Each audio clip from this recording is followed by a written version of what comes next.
世界盃卡球賽另外一場爭四強的爭霸戰是阿根廷甲英格蘭的拼戰，講兩隊也要戰咧，就先來鬥法。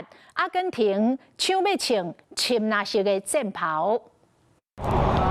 梅西甲伊的隊友佇亞特蘭大激烈進行最後的備戰。另外一場世界盃四強真緊就要舉行啊！阿根廷甲英格蘭對戰，想要贏球，就要想辦法。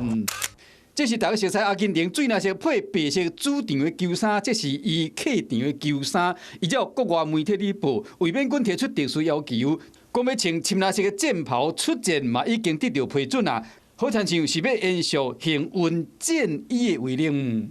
I would have done the same. If there was any superstition combined with it, I would have done the same. So credit to them. I was not aware of that. Yo no pedí jugar con el azul por la duda. No sé quién fue, pero a lo mejor es algo una tradición, no sé, no.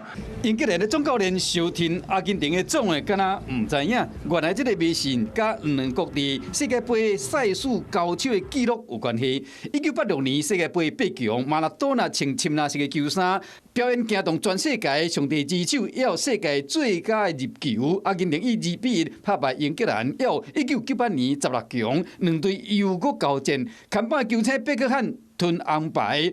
阿根廷佇 PK 大戰中勝出，同款是穿深藍色客場的戰袍，無的確是想要延續歷史光環。阿根廷將會閣穿幸運的戰衣，要祈求好運。